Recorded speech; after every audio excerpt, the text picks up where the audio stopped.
Hello friend, study अड्डा के YouTube channel में आपका स्वागत है। ये मैथ का जो 14 मई को सेकंड शिफ्ट हुआ तो उसका पार्ट 2 है।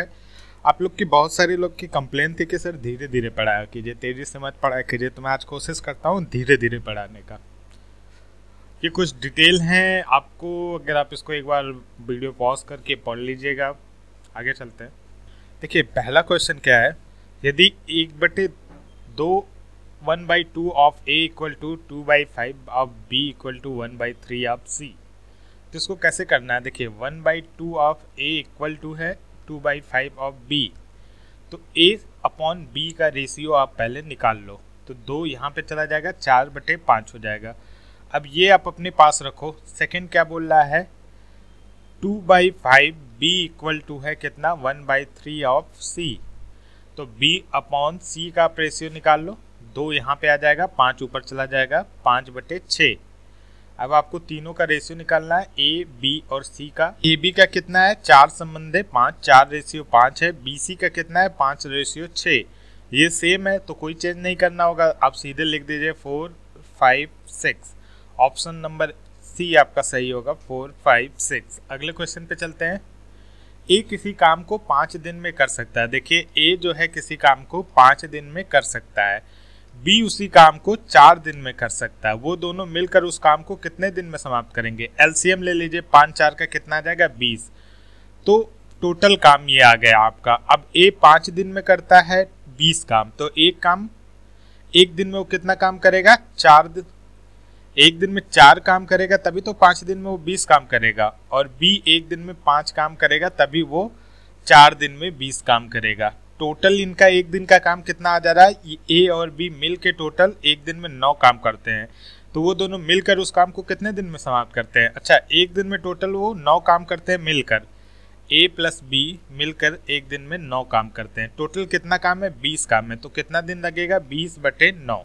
आपका ऑप्शन नंबर बी सही है, 9 दूना 18 2 20/9। कोई व्यक्ति किसी वस्तु को 10% के लॉस पर बेचता है, यदि उसने ₹75 अधिक पर बेचा होता तो उसे 20% का क्या होता प्रॉफिट होता। ठीक है, ये मान लेते मिड पॉइंट है, सीपी है, और इसके पीछे जाएंगे तो उसको क्या होगा 10% का लॉस है यहाँ पे, और इसके आगे बढ़ोगे तो 20% का प्रॉफिट है। इसकी वजह से इनके बीच में डिफरेंस कितना क्रिएट होता है 75 रुपए का। तो इनके बीच का डिफरेंस कितना, देखिए ये 0 से 20%, ये -10, तो जोड़ देंगे तो कितना 30% का डिफरेंट यहाँ पे बोल निकाल रहे हैं हम, और लेकिन यहाँ पे क्या बोल रहा है 75 रुपए, तो हम समझ सकते हैं कि 30% बराबर 75। तो सीपी अपने आप में 100% होता है, तो 1 बराबर 75/30, तो 100 बराबर 75/30 × 100। ये कट गया आपका। देखिए ये कट गया, आपका कितना आ गया आंसर 250। तो वस्तु का क्रय मूल्य कितना है 250। ऑप्शन नंबर सी सही है। किसी गोलक का पृष्ठीय क्षेत्रफल दिया है 9π cm² सेंटीमीटर स्क्वायर, तो उसका आयतन बताइए। देखिए टोटल सरफेस एरिया किसी गोलक का आपका क्या होता है 4π², और आपका कितना दिया है 9π दिया है, तो पाई से पाई आपका कट गया। r² की वैल्यू कितनी आ गई 9/4, तो r की वैल्यू कितनी आ गई 3/2। अब हमें रेडियस पता चल गया है, तो किसी गोलक का आयतन का फॉर्मूला क्या होता है 4/3 πr³। अब वैल्यू पुट कर दीजिए बस आप, तो आंसर कितना आएगा काटने के बाद 9π/2। Option number D. देखिए ये क्वेश्चन आप 2 तरीके से लगा सकते हैं, या तो ऑप्शन से क्रॉस चेक कर लें। जैसे पहला ऑप्शन क्या है 210, ये तो कोइंसिडेंट है कि पहला ही ऑप्शन सही है, तो 210 किलोमीटर 42 किलोमीटर प्रति घंटे से कितने टाइम में तय करेगा 5 घंटे में, और 40 किलोमीटर प्रति घंटे के हिसाब से 5 घंटे 15 मिनट में, तो आपका 15 मिनट का डिस्टेंस आ गया, सही हो गया। दूसरा तरीका कैसे है, हम मान लेते हैं हमारा डिस्टेंस d, टाइम बराबर क्या होता है डिस्टेंस बटा स्पीड, तो पहले का टाइम क्या हो गया t1 हो गया, तो d/42। एक इक्वेशन आपका ये बनेगा। दूसरा कह रहा है 15 मिनट और लगते हैं, तो 15 मिनट को आप जब घंटे में बदल लेंगे तो 15/60 हो जाएगा, 1/4, तो t1 प्लस उसमें 1/4 बराबर क्या हो जाएगा d/40 km/h। ये आपके 2 इक्वेशन बनेंगे।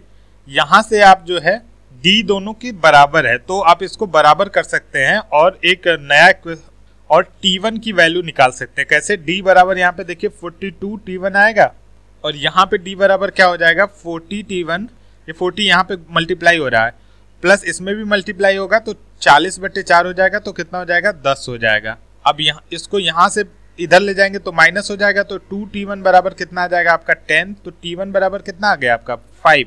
बस अब t1 की वैल्यू यहाँ पे पुट कर दीजिए, ऑप्शन नंबर ए सही आ जाएगा आपका।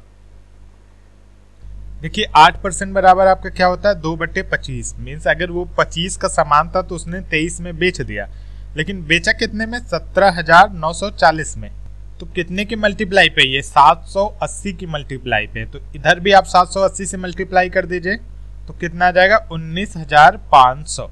मीन्स ये आपका आ गया अंकित मूल्य MRP और ये आपका है सेलिंग प्राइस। हमें क्या पता चल गया, हमें हमारा MRP पता चल गया है। और शॉर्ट मेथड देखने के लिए आप हमारा प्रॉफिट लॉस का वीडियो देख सकते हैं। MRP है 19,500, सेलिंग प्राइस है 17,940। अब हमको क्या चाहिए, कॉस्ट प्राइस चाहिए। क्या कर रहा है, उसे 19.6% का लाभ होता है 17,940 में बेचने पर। मतलब हम ये कह सकते हैं 119.6% बराबर कितना है 17,940, तो 1% बराबर कितना होगा आपका 17,940 बटा 119.6, तो 100% बराबर गुणे से 100, तो ये देखिए पूरा कट जाएगा 150 आएगा, और गुणा करेंगे तो आपका कितना आ जाएगा।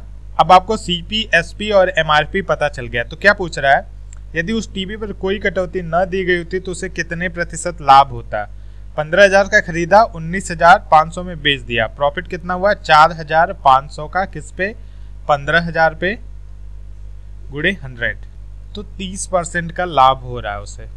देखिए इसका आंसर तो 30% आ रहा है, लेकिन कोई ऑप्शन मैच नहीं कर रहा। हो सकता है ये क्वेश्चन गलत दिया हो, या ये भी हो सकता है मैं गलत लगा रहा हूँ। तो किसी को अगर इसका सही आंसर पता हो तो नीचे सॉल्यूशन के साथ कमेंट करेगा। आगे चलते हैं। किसी राशि पर 5 वर्ष के लिए साधारण ब्याज पर उस राशि का 3/5 है, तो वार्षिक ब्याज दर बताइए। सिंपल, SI बराबर PRT/100 का आप फॉर्मूला लगा दीजिए, जहाँ पे अगर P जो है 1 माने तो SI कितना हो जाएगा 3/5, क्योंकि 3/5 गुना है। R पूछा है, टाइम दिया है 5 वर्ष अपॉन 100, इसको आप सॉल्व कर लीजिए तो कट के 12% आ जाएगा। कुछ आदमी किसी काम को 60 दिन में पूरा कर लेते हैं। यदि उस काम पर 8 आदमी और लगा दिए जाए तो वह कार्य 10 दिन पहले पूरा हो सकता है। बताइए मूलतः कितने आदमी काम पर लगाए गए थे। तो एक फॉर्मूला है M1D1 H1 upon W1, M for man, D for दिन day, H for hour, W for work, equal to होता है M2D2 H2 अपॉन W2। बस वैल्यू आप यहाँ पे सारा पुट कर दीजिए। कुछ आदमी तो x मान लेते हैं into 60 upon W equal to x + 8, 8 आदमी बढ़ जा रहे हैं इंटू 10 दिन पहले, तो 50 दिन में पूरा हो जाता है W। ये कट गया आपका 60x बराबर कितना हो गया आपका 50x + 400, तो 10x equal to 400, x equal to कितना हो जाएगा 40, हमारा आंसर आ जाएगा। ऑप्शन नंबर बी सही है। 30 छात्रों की औसत आयु 20 वर्ष है, तो टोटल कितना हो जाएगा 600। 20 अन्य छात्रों की औसत आयु 30 वर्ष है, तो गुणा कर देंगे फिर 600 हो जाएगा, टोटल कितना हो गया 1200। टोटल छात्र आपके कितने में 30 छात्र और 20 अन्य छात्र, 50 छात्र हुए टोटल, अपॉन 50, इसको काटेंगे तो 5 दूना 10, 5 चौके 20, 24 वर्ष आंसर आ जाएगा। देखिए सिंपल है, 1 लीटर जल का वजन 1 किलोग्राम है, तो 1 किलोग्राम एलिगेशन से बनेगा। 1 लीटर अन्य द्रव्य का वजन 1.340, यदि उन दोनों को मिला दिया जाए तो उनके मिश्रण का वजन 1.270 आ जाता है। तो देखिए रेशियो क्या आएगा, ये 0.27 आ जाएगा, ये 1.3 से माइनस होगा, ये आपका हो जाएगा 0.07, तो पॉइंट कट जाएगा, तो 7:27। ऑप्शन नंबर सी इसका सही होगा। 2 वृत्तों के क्षेत्रफल का अनुपात दिया है, तो वृत्त का क्या होता है πr², क्षेत्रफल का फॉर्मूला होता है πr², तो πr1² अपॉन πr2² बराबर कितना दिया है 4/9। अब इसको ये काट दीजिए यहाँ से, सॉरी ये पाई है, तो r1 अपॉन r2 कितना हो जाएगा आपका 2 संबंधित 3, तो उनकी परिधि का अनुपात बताइए। देखिए परिधि का फॉर्मूला क्या आता है 2πr, इसमें पाई कांस्टेंट है, जो भी डिफरेंस आएगा r1 r2 की वजह से आएगा, तो इनका रेशियो हो जाएगा 2 संबंधित 3। देखिए क्या करा, a fan is listed at ₹150 with a discount of 20%। 150 है, उसके बाद 20% का डिस्काउंट दिया गया, तो 150 का 20% कितना आ जाएगा आपका 30 रुपये आ जाएगा, अब इसमें 150 से आप 30 घटा दीजिए तो कितना आ जाएगा 120। अब पूछ रहा है इसके बाद क्या और डिस्काउंट दे दिया जाए कि 108 में कस्टमर को पड़े, तो कितना रुपए का डिफरेंस है, 12 रुपए का डिफरेंस है। किस पे डिस्काउंट देंगे, 120 पे गुणे 100, तो ये कितना हो गया 10%, ऑप्शन नंबर सी। आशा करता हूँ कि ये वीडियो आपको पसंद आया होगा। वो जो एक क्वेश्चन मैं छोड़ा हूँ उसका आंसर आप लोग प्लीज बताइएगा। Thank you friend.